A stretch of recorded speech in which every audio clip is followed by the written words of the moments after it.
नमस्कार सम्पूर्णमा म इआर वेदव्यास पोखरेलको तर्फबाट लामो समयको बसाइपछि फेरि तपाईँहरूको माझमा चुनाव लागिरहेको बेला चुनाव विशेष लिएर उपस्थित भइसकेको छु। मलाई आशा छ सुनेर हेरेर सेयर गरेर साथ दिनुहुनेछ। नेपालभर हेभीवेट नेताहरूले कहाँ कसले कसरी उम्मेदवारी दर्ता गरेर त्यसले चुनावी नतिजामा कस्तो असर पार्न सक्छ भन्ने विषयमा विशेष चहल पहल आज हामी गर्नेछ तपाईँहरूसँग। झापा 5 र सर्लाही 4ले विशेष त सम्भवतः प्रधानमन्त्री यसचोटि चुन्ने अवसर पाउनेछ। झापा 5बाट बालेन्द्र शाह घन्टी चुनाव चिन्हबाट प्रधानमन्त्रीको उम्मेदवारी सहित उठ्नु भएको छ भने केपी शर्मा ओली जो अहिले नेकपा एमालेको अध्यक्षको रूपमा पनि हुनुहुन्छ र उहाँ नै प्रधानमन्त्रीको भावी उम्मेदवार पनि रहनु भएको छ। त्यसैगरी सर्लाही 4बाट गगन थापा, गोर्खा 1बाट सुदन गुरुङ घन्टी चुनाव चिन्हबाट उठ्नु भएको छ, जसले यो जेन्जी आन्दोलनलाई मैले लिडरसिप गरेको हुँ है भनेर आवाज उठाउनुहुन्थ्यो। आजको कुरा गरिरहँदाखेरि तपाईँलाई केही कतै कुनै चिन्हहरूमा चाहिँ तलमाथि भएमा पार्टीका नामहरू फरक पऱ्यो भने म माफी माग्नेछु।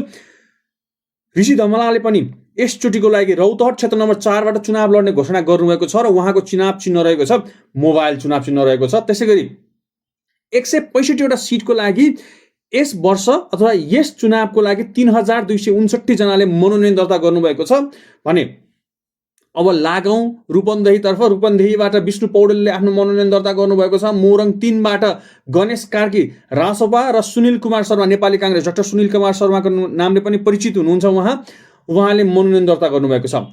पठाउका सिइओ असीम मान सिंह बस्नेतले काठमाडौँ 1बाट पूर्ण रूपमा स्वतन्त्र रूपमा चाहिँ मनोनयन दर्ता गर्नुभएको छ। काठमाडौँ 1बाट चाहिँ 2 जना ह्याप्पी वेटले पनि तपाईँको मनोनयन दर्ता गर्नुभएको छ। त्यसमा रहनुभएको छ रविन्द्र मिश्र हलो चिन्हबाट र रन्जु दर्शना हाम्रो घन्टीबाट उठ्नु भएको छ। 2 जना पहिले सहकर्मी हुनुहुन्थ्यो, अहिले अब चुनावको माहौलमा उहाँहरू भिड्दै हुनुहुन्छ। त्यसै गरी बब्लु गुप्ता जो अहिले खेलकुद मन्त्री पनि हुनुहुन्थ्यो, उहाँले सिराहा 1बाट चुनाव लड्दै हुनुहुन्छ। चितवन 2 योभन्दा अगाडि पनि चितवन 2बाट नै रवि लामिछाने चुनाव लड्नु भएको थियो भने यसचोटि पनि चितवन 2बाट नै रवि लामिछाने चाहिँ उठ्दै हुनुहुन्छ। सर्लाही 4बाट मैले अघि नै पनि भनिहालेँ गगन थापा। त्यसपछिबाट सर्लाही 4कै कुरा गरिरहँदा अमरेश कुमार सिंह जो स्वतन्त्र उम्मेदवारको रूपमा योभन्दा अघिल्लो चुनावमा हुनुहुन्थ्यो, उहाँले राजसभाबाट यसचोटिको लागि भने सर्लाही 4बाट उम्मेदवारी दिने हुनुहुन्छ र उहाँ गगन कुमार थापासँग चाहिँ यसचोटि भिड्दै हुनुहुन्छ। हेरौँ यसले कस्तो नतिजा लिएर आउँछ।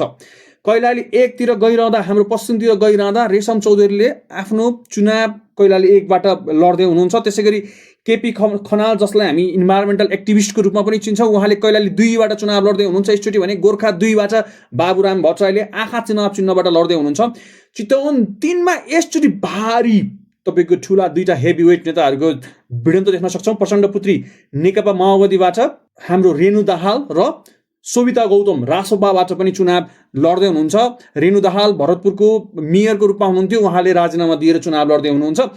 काठमाडौँ 1मा काठमाडौँ 3बाट राजु पाण्डे जसलाई हामी बालेनको टिम भनेर पनि चिन्छौँ, जसले काठमाडौँ प्रहरीको नेतृत्व सम्हाल्नु भएको थियो, उहाँले राजीनामा दिएर काठमाडौँ 3बाट लड्दै हुनुहुन्छ भने कुलमान घिसिङ जो उज्यालो नेपाल पार्टीका अध्यक्षको रूपमा हुनुहुन्छ र यो सरकारको मन्त्रीको रूपमा पनि भूतपूर्व मन्त्रीको रूपमा पनि कार्य सम्हालिसक्नु भएको छ, उहाँ 2 जना काठमाडौँ 3बाट लड्दै हुनुहुन्छ। सुनसरी 1बाट हर्क साम्पाङ माटो चुनाव चिन्हबाट जो योभन्दा अगाडि धरानको मेयरको रूपमा पनि कार्यरत हुनुहुन्थ्यो र उहाँ पनि पार्टी अध्यक्षको रूपमा हुनुहुन्छ। रुकुम 1बाट पुष्पकमल दाहाल प्रचण्ड यसचोटि रुकुम जानुभएको छ र एउटा स्वतन्त्र व्यक्तिहरूको लहरमा एउटा स्वतन्त्र व्यक्तिहरूको ठाउँमा डाक्टर महावीर पुनले पनि स्वतन्त्र रूपमा म्याग्दी 1बाट चुनावको लागि उठ्नु भएको छ। सर्लाही 3बाट नारायण काजी श्रेष्ठ, मोरङ 6बाट शेखर कोइराला नेपाली काङ्ग्रेसबाट, झापा 2बाट इन्द्र राणा मगर, त्यसपछि जगदीश खरेल जो सूचना तथा सञ्चार मन्त्रीको रूपमा सरकारमै हुनुहुन्थ्यो, उहाँले सरकार छोडी घन्टी चुनाव चिन्हबाट ललितपुर 2बाट यसचोटि चुनाव लड्दै हुनुहुन्छ। इलाम 2बाट सुहाङ नेम्बाङ जो नेकपा एमालेका एउटा प्रखर वक्ताको रूपमा पनि चिन्नुहुनुहुन्छ, सुहाङ नेम्बाङ। धादिङ 1बाट आशिका तामाङ, रूपन्देही 2बाट निकोलस भुसाल। त्यसै गरी यो भइरहँदाखेरि अब लागौँ हाम्रै जिल्ला दाङतर्फ। दाङमा कसले कहाँबाट उम्मेदवारी दर्ता गरेको छ भन्ने कुराको लागि तपाईँहरूसँग एकैछिन भलाकुसारी गरौँ। लागौँ क्षेत्र नम्बर 1बाट। क्षेत्र नम्बर 1मा यसपटक तारा चिन्हबाट मेटमणि चौधरी, रुखबाट योगेन्द्र चौधरी, सूर्य नेकपा एमालेबाट रेवती ब्रह्मण शर्मा, देवराज पाठक रासपाबाट, फुल चुनाव चिन्हबाट प्रकाश शाही, हलोबाट विनय बुढाथोकी, कुल प्रसाद केसी सोनाम स्वतन्त्र रूपमा, त्यसै गरी गणेश आचार्य गिलास चिन्हबाट तपाईँको चुनावमा उठ्दै हुनुहुन्छ।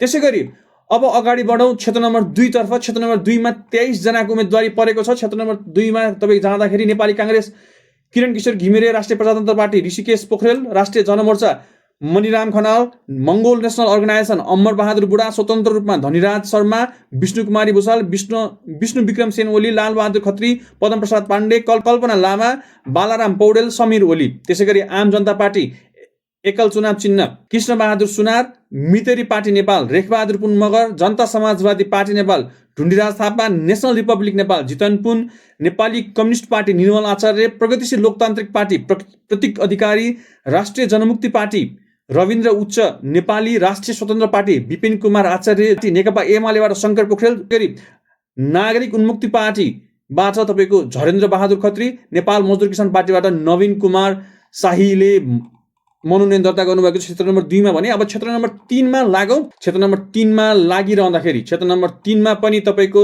16 जनाको उम्मेदवारी परेको छ, जसमा स्वतन्त्र रूपमा गोपाल ओली, नेकपा एमाले तर्फबाट घनश्याम पाण्डे, स्वतन्त्र रूपमा सुरेश नेपाली, मङ्गोल नेसनल अर्गनाइजेसन घनश्याम चौधरी, स्वतन्त्र रूपमा महेश डाङ्गी, राष्ट्रिय जनमोर्चाबाट कमल जीसी, नेसनल रिपब्लिक नेपालबाट प्रीतम चौधरी, श्रम संस्कृति पार्टीबाट टोप बहादुर महतरा, राष्ट्रिय प्रजातन्त्र पार्टीबाट दामोदर भण्डारी, स्वतन्त्र एम बहादुर बस्नेत, नेपाली काङ्ग्रेस दीपक गिरी, स्वतन्त्रको रूपमा हुनुहुन्छ भरत परियार, राष्ट्रिय स्वतन्त्र पार्टीबाट कमल सुवेदी, राष्ट्रिय कम्युनिस्ट पार्टीबाट धनबहादुर मास्की, स्वतन्त्र रूपमै हुनुहुन्छ इन्द्रबहादुर बस्नेत, नेपाल कम्युनिस्ट पार्टीबाट बलबहादुर ओलीले क्षेत्र नम्बर 3 बाट चुनाव लड्दै हुनुहुन्छ यसपटक दाङमा।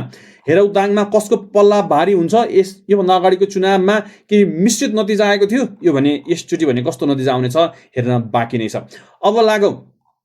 अब लागौँ काठमाडौँमा रासपाले कहाँबाट कसलाई उठायो त भनेर एकचोटि तपाईँहरूलाई सरर जानकारी दिन चाहन्छु। काठमाडौँ 1 बाट रन्जु दर्शना, काठमाडौँ 2 बाट सुनिल केसी, 3 बाट राजु पाण्डे, काठमाडौँ 4 बाट पुकार बम, काठमाडौँ 5 बाट सस्मित पोखरेल, काठमाडौँ 6 बाट शिशिर खनाल, काठमाडौँ 7 बाट गणेश पराजुली, काठमाडौँ 8 बाट विराज भक्त श्रेष्ठ, काठमाडौँ 9 बाट डिपी अर्याल, काठमाडौँ 10 बाट प्रदीप विष्ट, ललितपुर 1 बाट बुद्धरत्न महर्जन, ललितपुर 2 बाट जगदीश करेल, ललितपुर 3 बाट डाक्टर तोसीमा कार्की, भक्तपुर 1 बाट रुकेश रञ्जित, त्यसै गरी भक्तपुर 2 बाटै माफ गर्नुहोला, भक्तपुर 1 बाट रुकेश रञ्जित, त्यसपछिबाट भक्तपुर 2 बाट रहनु भएको छ राजीव खत्री तपाईँको चुनावमा होमिनु भएको छ।